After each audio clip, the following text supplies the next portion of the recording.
And everyone, welcome to the Xperience Hockey Talk. My name is Michael Lindebaum, and we are brought to you by the Tilted Kilt Frederick Tilted Kilt Pub and Eatery, located at 5605 Spectrum Drive in Frederick, Maryland. Come to the Celtic-themed sports pub featuring the world-famous Tilted Kilt Girls, where today on Halloween, the Tilted Kilt Girls are dressed up in Halloween costumes, and of course, they are doing a Caps viewing for tonight's game. For more information on the Tilted Kilt Frederick, visit them on Facebook today. And ladies and gentlemen, like I said in the beginning, it is Halloween today. It is the day where everyone gets to dress up and have fun and get some free candy. I know I will be going trick-or-treating later tonight before the Caps game. And speaking of the Capitals, we are going to hop right into it, because on October 28th, the Washington Capitals played the Pittsburgh Penguins on Wednesday night rivalry night on NBC Sports Network. The lineup for the Washington Capitals was Ovechkin with Kuznetsov and Oshie, Johansson with Backstrom and Williams, Chimera with Beagle and Wilson, Like with Stevenson and Burakovsky, with your defensive pairings being Orpik with Carlson, Alzner with Niskanen, Orlov with Chorny, and Braden Holtby as the starting goaltender. And as we go into the first period, it was a very penalty-filled period for the Washington Capitals, starting off at 6:09 when Chandler Stevenson was called for elbowing. Then immediately after that, at 6:24, Brooks Orpik was called for boarding, leading the Caps to be down 5-3. Then at 8:28, as soon as the 5-on-3 was over, Carl Alzner was called for high sticking. At the end of the period, it was Pittsburgh 0, Washington 0. Shots were 14-13 in favor of Pittsburgh. Hits were 18-11 in favor of Washington. Faceoffs were 15-12 in favor of Pittsburgh. And the Penguins were 0-3 on the power play, while the Capitals had none. Analysis of the first period was a very interesting one. It had physicality from both sides and some really good scoring opportunities. Washington needs to stay out of the box and continue creating opportunities like they did in the first when they were on 5-on-5, because 5-on-5 the Capitals were better than the Penguins. Then going into the second period, which was another penalty-filled period, starting off at 7:21 when Christopher Letang of the Pittsburgh Penguins was called for slashing. Then at 10:53, David Perron was called for charging, followed by coincidental minors at 19:39 between Ian Cole and Tom Wilson, both called for roughing. The end of the second, it was still 0-0 between Washington and Pittsburgh.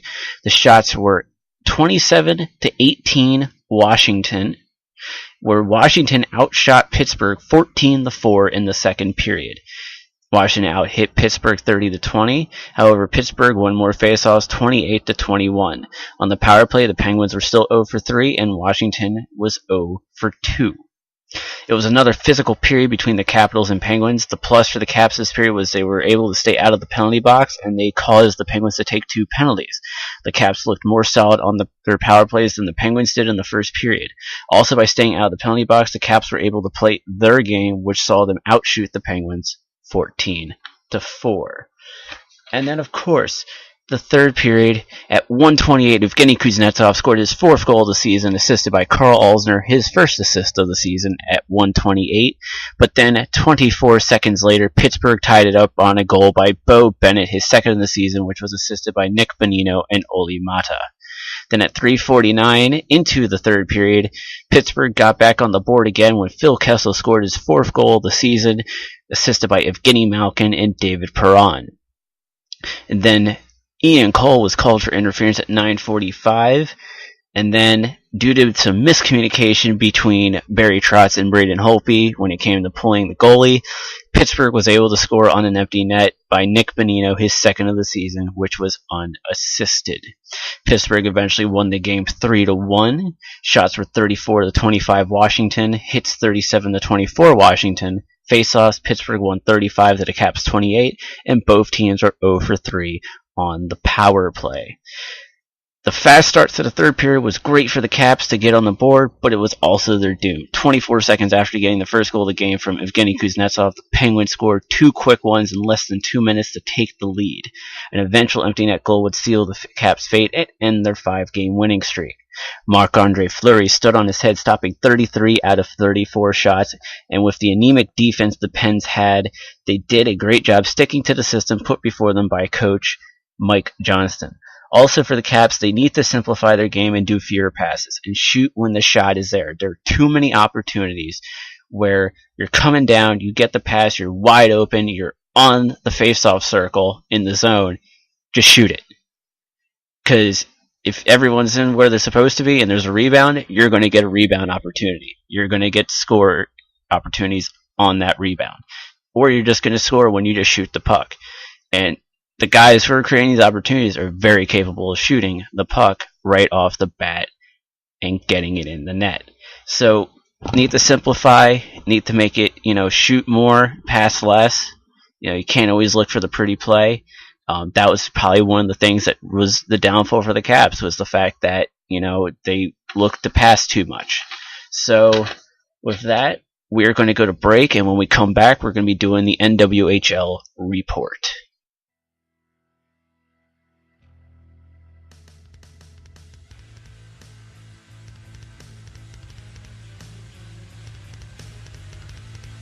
Want some pre-Thanksgiving fun? Then come to VA Comic-Con at the Richmond Raceway on November 21st and 22nd. Come see special guests like Bob Gale, the creator of Back to the Future, Marina Sirtis, who is from Star Trek The Next Generation, Trina Nishimura from Attack on Titan, and Walter Jones from Mighty Morphin Power Rangers, and of course, many, many more. For more information on the big 2-day show, please visit vacomiccon.com. That's VACOMICON.com.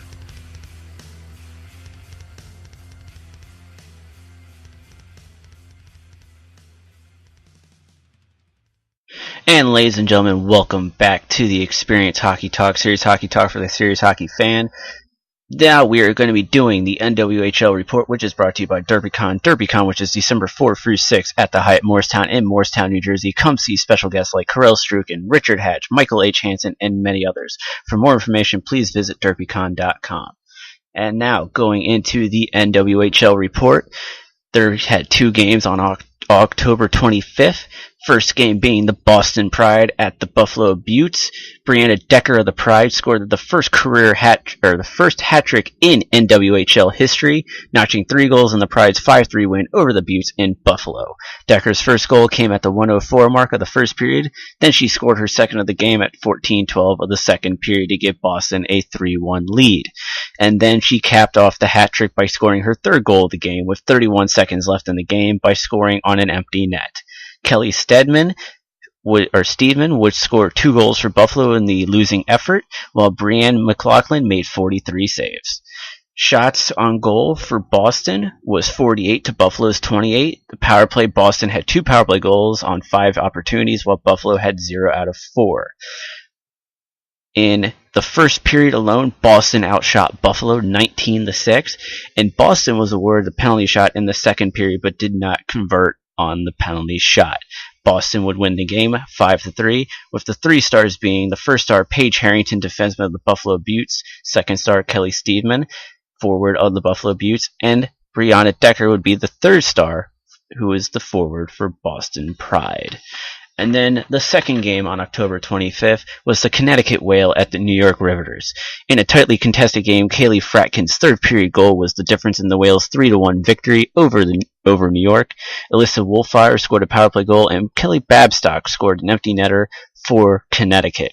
While Ashley Johnston tallied the only Riveters goal in the second period, Nicole Stack made her NWHL debut with the Whale, making 23 saves on 24 shots and having a .958 save percentage. Nana Fujimoto made 17 saves on 20 shots for the Riveters. Connecticut would win 3-1 over the Riveters. Shots were 24-20 for the Riveters. Power play, the Connecticut Whale scored 2 on 4 opportunities, and the Riveters converted 1 out of 5. For the 3 stars, it was Kaylee Fratkin at number 1 for the Connecticut Whale. Nicole Stock, goaltender for Connecticut Whale, was number 2, and Ashley Johnston of the New York Riveters was the third star of the game. Then, now for NWHL news and notes. On October 29th, Brianna Decker was named NWHL Player of the Week. The National Women's Hockey League announced that Boston Pride forward Brianna Decker has been named the Player of the Week.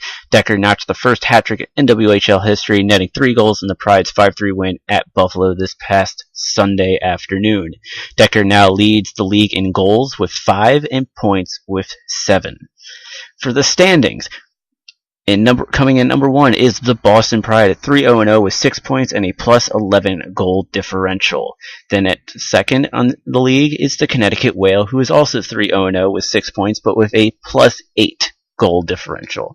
Then at third is the Buffalo Beauts at 0-3-0 with 0 points and a negative 8 goal differential. And at last in the division and league is the New York Riveters at 0-3-0 at 0 points with a negative 11 goal differential. Next up for the NWHL, on Sunday, November 15th, the NWHL returns from their Four Nations tournament break with a pair of great matchups. At 3:30 p.m., the Connecticut Whale visits the Buffalo Beauts at the Harbor Center.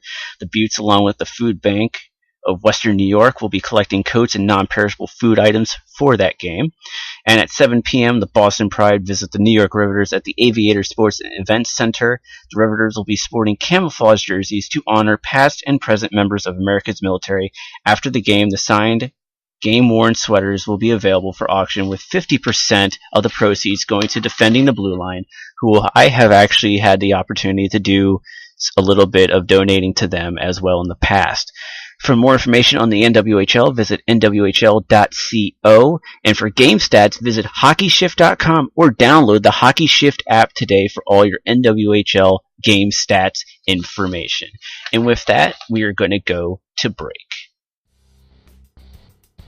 The Xperience Hockey Talk is brought to you by DerbyCon, which is December 4th through 6th at the Hyatt Morristown in Morristown, New Jersey. Come see special guests like Karel Struken, Richard Hatch, Michael H. Hansen, and many others. For more information, please visit derbycon.com. And ladies and gentlemen, welcome back to the Xperience Hockey Talk, serious hockey talk for the serious hockey fan. I'm Michael Lindenbaum, and as always, we're brought to you by the Tilted Kilt in Frederick, Maryland. And now we're going to jump right back into the NHL with the Washington Capitals game last night, October 30th, against the Columbus Blue Jackets. The lineup for the Washington Capitals was Ovechkin with Kuznetsov and Oshie, Johansson with Backstrom and Williams, Chimera with Beagle and Wilson, Andrei Burakovsky, Brooks Laich, and Michael Laddick comprised of your fourth line. Orpik and Carlson were your first pairing defensemen, with Alzner and Niskanen as the second pairing, and your third pairing was Dmitry Orlov with Nate Schmidt, and Braden Holtby was the starter. In the first period, Columbus started off the game by taking a penalty at 10:13 when Matt Calvert was called for hooking. Then at 12:47, Tom Wilson of the Caps was called for hooking as well. Then at 18:32, Matt Calvert was called again, but this time for tripping. Now, before I go on, as you noticed in the early part of this episode when I talked about the Penguin game, I actually got to watch the Penguin game. So I was able to do analysis and break down stats and all this other stuff. I didn't get to see the Columbus Caps game because, unfortunately, I was out of town. Well, not really out of town, but down in Alexandria recording NBM Wrestling. It's one of the downsides of being on 3 podcasts, not going to be able to watch every game that you'd like to watch. So I'm able to at least give you the breakdowns of the periods in regards to penalties and goals, and then I can break down the end of the game and give analysis. But going forward with this one, I just want you all to know I didn't watch it, and I try to watch all the games when I can, but sometimes there's other things that are in the schedule that make me not able to watch. So moving on to the second period, Washington scored at 14:16. Goal by Justin Williams, his second of the season, from Marcus Johansson, who got his 4th assist of the season, and Carl Alzner, who got his 2nd assist of the season. Then Tom Wilson was called for holding at 14:28, which is about 8 seconds after 12 seconds after the Justin Williams goal.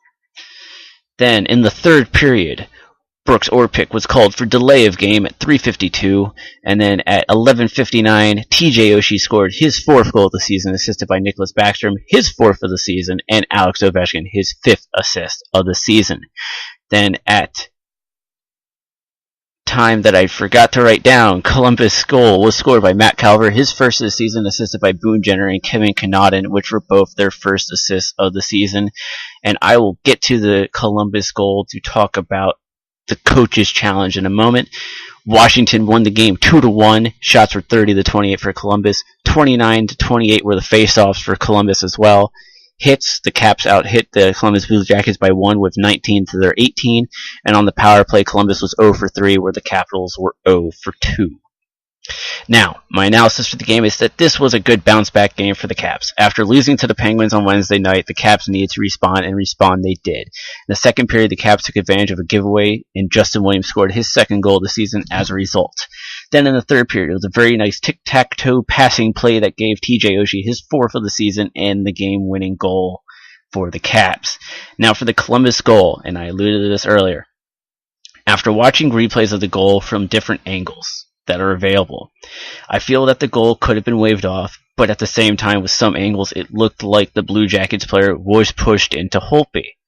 So in all honesty, it could have gone either way, but regardless, the Washington Capitals got the win, and that's all that matters.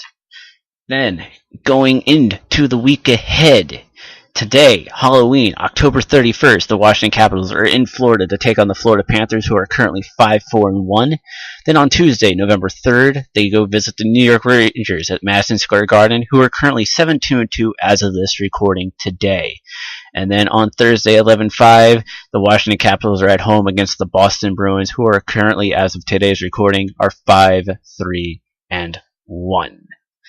And with that, we're going to go to break, and when we come back, we're going to have news and notes around the NHL. And till then, we'll be back.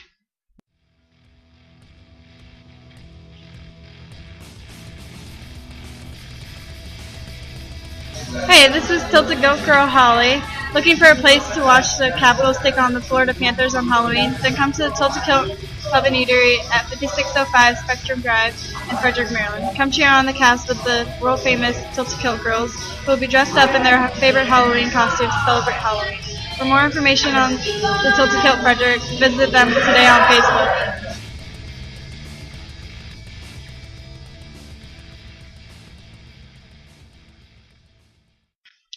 And ladies and gentlemen, welcome back to the Xperience Hockey Talk, serious hockey talk for a serious hockey fan.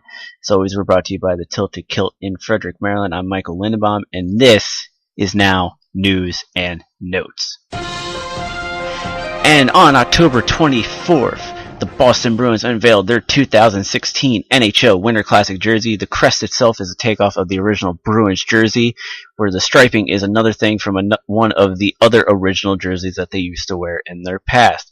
Plus, the neckline is more like a sweater from when the jersey was like an actual sweater. And yes, we still do call the NHL jerseys sweaters. So it is a good tribute to what they used to look like and technically what they really are called.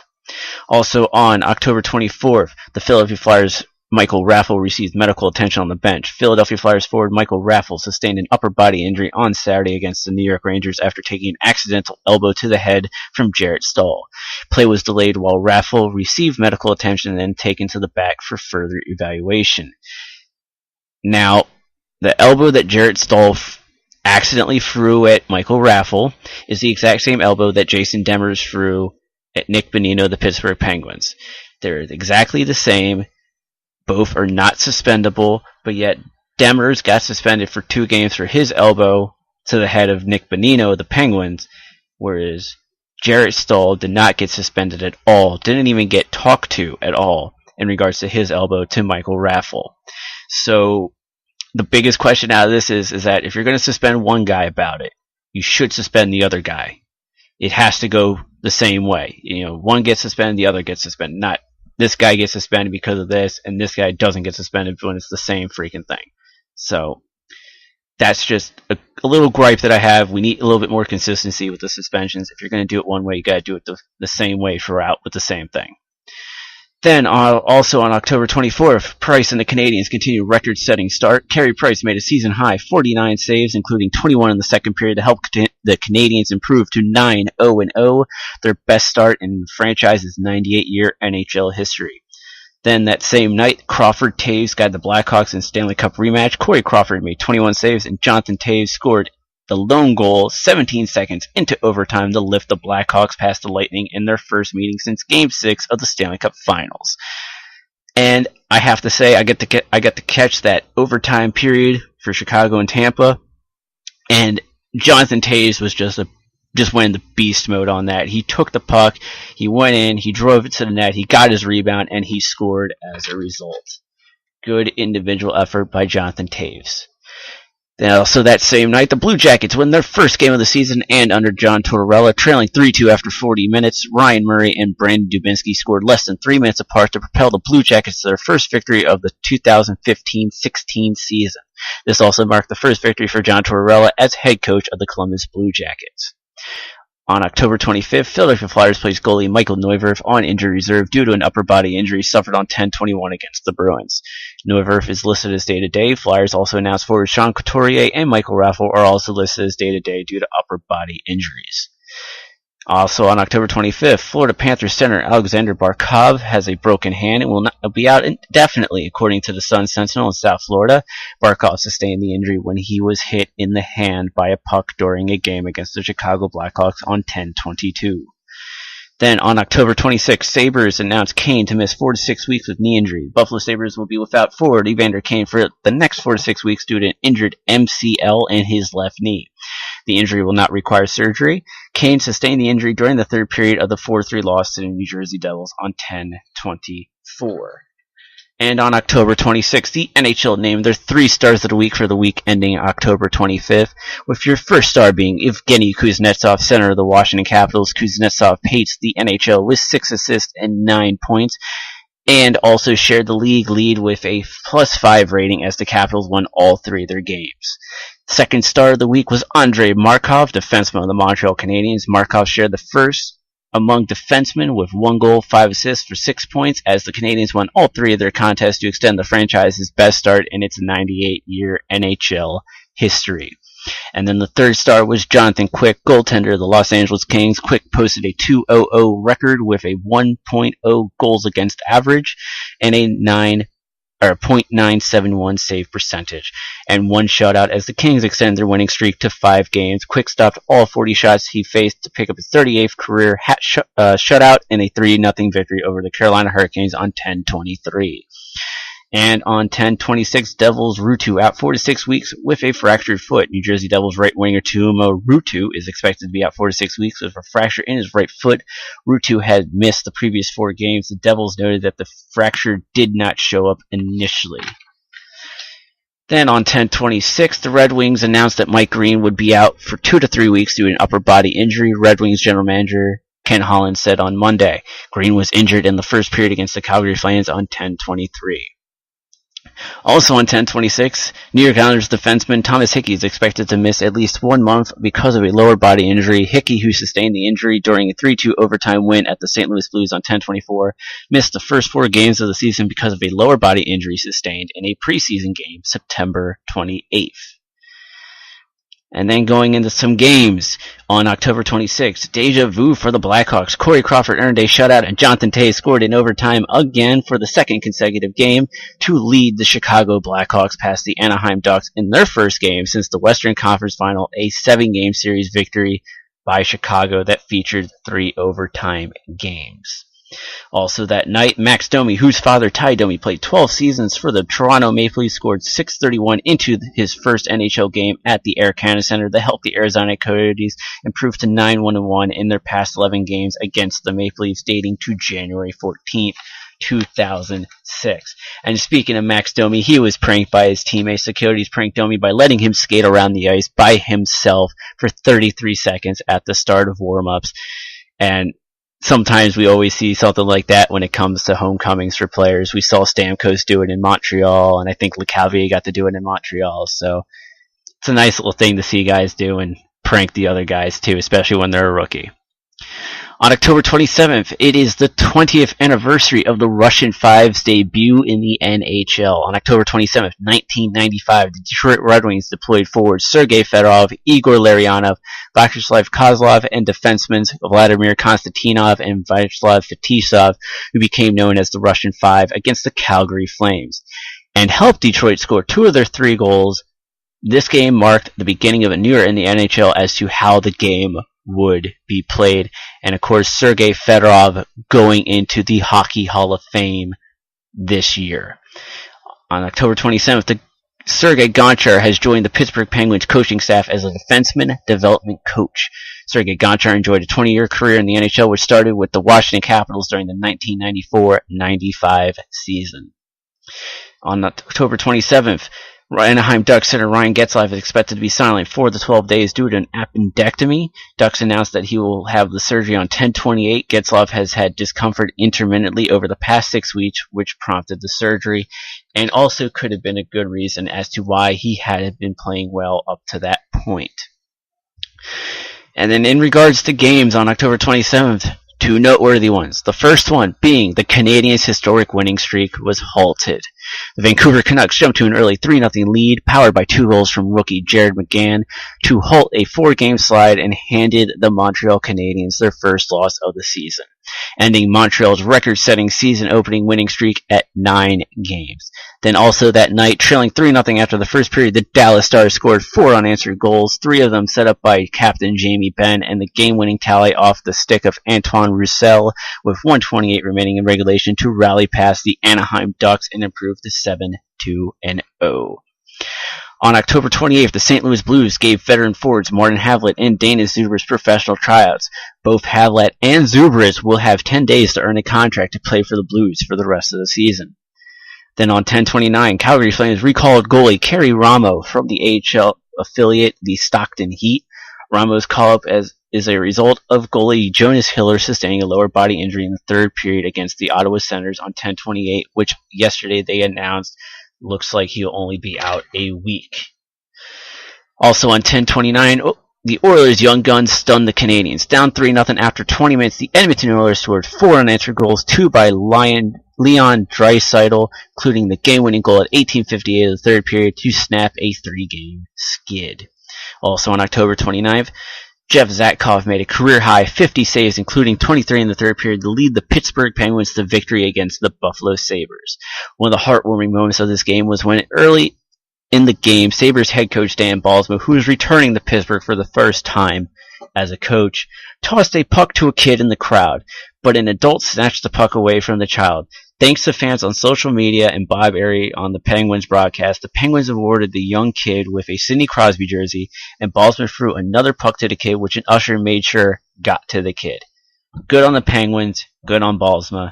That's definitely made that kid's night, and that's one of the great things about hockey, in my opinion, how hockey gives back to the community like that.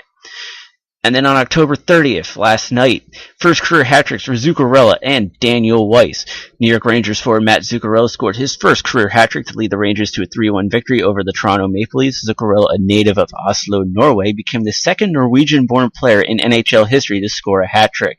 The other is Espen Knutson, who, as a member of the Columbus Blue Jackets, recorded a hat-trick against the San Jose Sharks on January 24th, 2002. And then Montreal Canadiens forward Dale Weiss recorded his first career hat-trick as the Canadiens defeated the Calgary Flames 6-2, which got them back on their winning ways. And of course, also last night, the Boston Bruins opened the scoring with 3 consecutive goals, including 2 by Brad Marchand, and defeated the Florida Panthers 3-1. Extending their point streak to 6 games, the Bruins also improved to 4-0 on the road this season. And with that, I'm going to go to a quick break.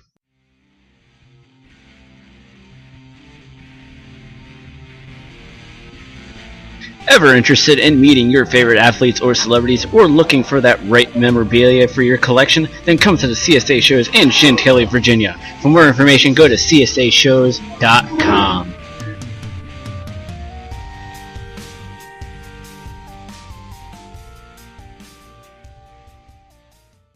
Hey everyone, and welcome back to the Xperience Hockey Talk, serious hockey talk for the serious hockey fan. Michael speaking as always. Just wanted to do a closing thought before I wrapped up today's episode. Like I had mentioned during the Columbus Caps breakdown, I wasn't able to watch the game last night because I was in Alexandria, Virginia recording MBM Wrestling. I am part of 3 podcasts. I have the Xperience, which is my convention-based podcast, which will soon be covering VA Comic-Con November 21st and 22nd. And of course, I'll also be doing some panels there. And then also, December 4th through 6th is DerpyCon, which I will be there on December 5th and December 6th. Part of the day for December 6th, because it is up in New Jersey and I have to come back home. So there will be times when I have really no choice but to miss games for the Caps when it comes to covering them for this podcast. And my goal is to still do the best that I can do to convey my thoughts on the team. I watch the highlights and stuff like that so I can get an idea of how things looked throughout the game. So, right now I'm going to be going into a very busy period. Obviously, today's Halloween. I'm going to be watching the Caps game tonight after I do some trick-or-treating. Got to have some fun with the Halloween. Then not only that, but, next week, I'm supposed to be recording a special episode of MBM Wrestling. But I'm going to make sure that it does not conflict with any of the Caps games this upcoming week. And then the following weekend, I'm traveling out to Jopa, Maryland with Ben and Mansa for MCW, because we're doing another MBM special that week at Maryland Championship Wrestling. And then the following weekend, I'm going to be in, like I said, Richmond, Virginia for VA Comic-Con. And then Thanksgiving weekend the next weekend, and the weekend after that is DerpyCon. So, as you can tell, the weekends are going to be very hard for me to watch games. Not only that, but with me being out of town, the recording format for this podcast will be slightly different for maybe the next month. After DerpyCon, things will go back to normal. So, all I'm going to say is it's going to be a really interesting stretch these next 4 to 5 weeks. Bear with me. I'm going to try to give you all my best, 110%. And as for recording more episodes at Tilted Kilt, that is going to happen. It'll most likely start happening again in December after I do the 2 conventions, the MCW, and stuff like that. And with that, I want to say thank you for listening to today's episode of the Xperience Hockey Talk. I'm Michael Lindenbaum. You can follow the podcast on @Xperience Hockey, XPERIENCE Hockey, or on Facebook at facebook.com/Xperience Hockey Talk. I want to thank again my sponsor, the Tilted Kilt in Frederick, Maryland. Tilted Kilt Pub and Eatery located at 5605 Spectrum Drive in Frederick, Maryland. Come to the Celtic-themed sports pub featuring the world-famous Tilted Kilt girls, who today on Halloween will be dressed up in their Halloween costumes and will be screening the Washington Capitals play the Florida Panthers tonight. For more information on the Tilted Kilt Frederick, visit them on Facebook today or on Twitter at Tilted Frederick. And with that, I want to say thanks for listening, and next time I'll see you on the ice. See you on the ice. See you on the ice. See you on the ice.